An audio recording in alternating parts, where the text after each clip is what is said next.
នេះគឺជាដើមឪឡឹកដើមតំបន់ខ្លះហៅថាដើមផ្លែហនុមានហើយប្រភពភាសាបរទេសហៅថាដើម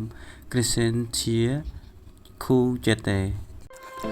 បាទសួស្តីពុកម៉ែបងប្អូនអ្នកទស្សនា Channel YouTube ដើមឈើ1000ទាំងអស់គ្នាវីដេអូនេះខ្ញុំនឹងនាំអ្នកទាំងអស់គ្នាមកស្គាល់ដើមឈើមួយប្រភេទ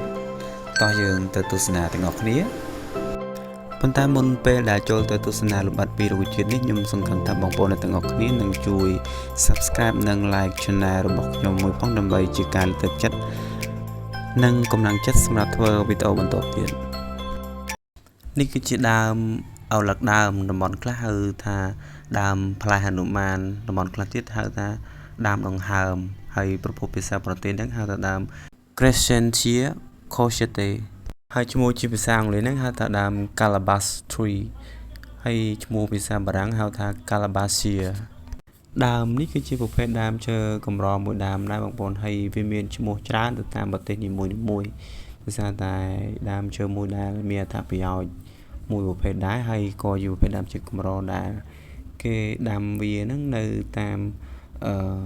កន្លែងសន្តាគាររមណីយដ្ឋានគេចូលចិត្តដាំវាដើម្បីជាការលម្អវាប្លែកភ្នែកអញ្ចឹងណាបងប្អូនឥឡូវដើមនេះបើទៅបរទេសទៅតំបន់អឺរ៉ុបណាបងប្អូនគឺអត្ថប្រយោជន៍វាច្រើនណាស់នេះផ្លែរបស់វាបងប្អូនរូបរាងផ្លែសាច់របស់វាគឺវាអាចថាប៉ិនចង់ប៉ិនផ្លែដូងប៉ិនផ្លែក្រូចថ្លុងហើយបងប្អូនហើយអត្ថប្រយោជន៍វាគឺគេយកវាមកឆ្លាក់ធ្វើជាគ្រឿងលម្អតុបតែងអញ្ចឹងណាបងប្អូនវាអាចឆ្លាក់ទៅលើសាច់របស់វាបានហើយលាបពណ៌បានផងដែរបងប្អូនហើយគេយកវាទៅលម្អទៅធ្វើជាត្រឧបករណ៍តន្ត្រីទៀតនៅតំបន់អឺរ៉ុបណាបងប្អូនហើយវាមានអត្ថប្រយោជន៍ច្រើននៅតំបន់អឺរ៉ុបបើតាមការ search របស់ខ្ញុំ search ឃើញផ្លែរបស់វាហ្នឹងគឺគេយកសម្បករបស់វាពេលទុំហ្នឹងអត្ថប្រយោជន៍របស់វាគេយកធ្វើជាដបទឹកដូចឃ្លោកយើងអញ្ចឹងបងប្អូនសាច់សបកវារឹងធ្វើជាដបទឹកអាចកាត់ធ្វើជាចាន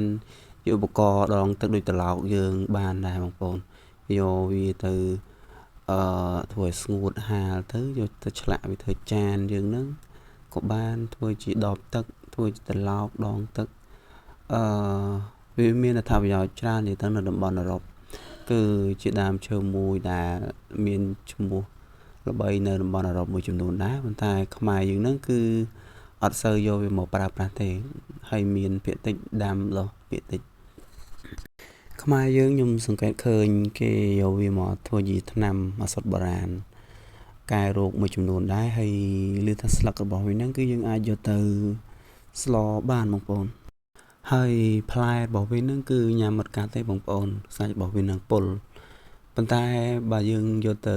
ស្ងោរទៅស្លឆ្នៃអាចតំបន់ខ្លះគេយកទៅប្រើប្រាស់ស្លធ្វើជាបន្លែទឹកស៊ុបនៅពេលដែលឆ្អិនណាបងប្អូនតែខ្ញុំមិនសូវច្បាស់ពីចំណុចមួយហ្នឹងដែរឮតែអ្នកមួយចំនួនឮតាមបណ្ដាញសង្គមហ្នឹងគេយកវាទៅធ្វើជា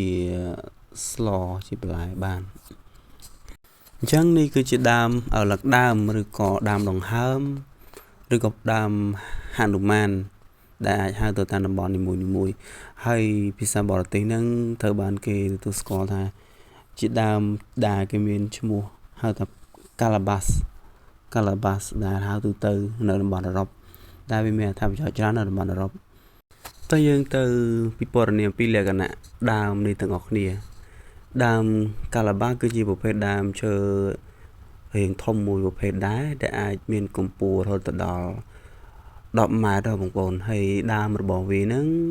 ពេលដែលរាងធំទៅមានសន្តានពណ៌ប្រផេះក្រមៅជាំអញ្ចឹងណាបងប្អូនដែលដើមរបស់វាហ្នឹងគឺពីតូចហ្នឹងវាពណ៌ប្រផេះស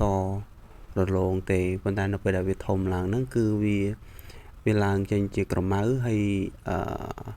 មានជាក្រមស្រកាឆ្នោតធំដែរអញ្ចឹងណាបងប្អូនហើយស្លឹករបស់វានឹងមានពណ៌បៃតងរាងរលោងសន្តានទ្រវែងដែលមានរយៈបណ្ដោយអាចថា8ទៅ10សង់ទីម៉ែត្រ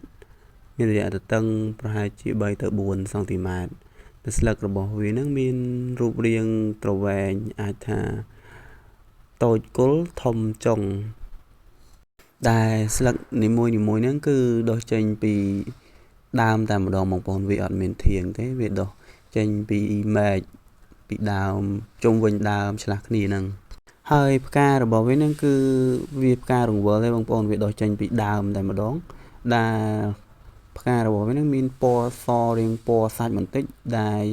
វាដុះចេញមកនៅប៉ិនផ្កាផលិតយើងបងប្អូនវាដុះចេញពីដើមមកតែម្ដងហើយផ្លែរបស់វាហ្នឹងក៏វាដុះចេញពីដើមដែរផ្លែរបស់វាហ្នឹងគឺមូលធំមើលទៅដូចទៅនឹងក្រូចថ្លុងយើងអញ្ចឹងបងប្អូនដែរតែផ្លែរបស់វាគឺវារឹងសាច់របស់វាហ្នឹងយើងប៉ះទៅគឺរឹងអត់ដូចក្រូចថ្លុងយើងទេអញ្ចឹងអរគុណបងប្អូនសម្រាប់ការទស្សនាវីដេអូមួយនេះ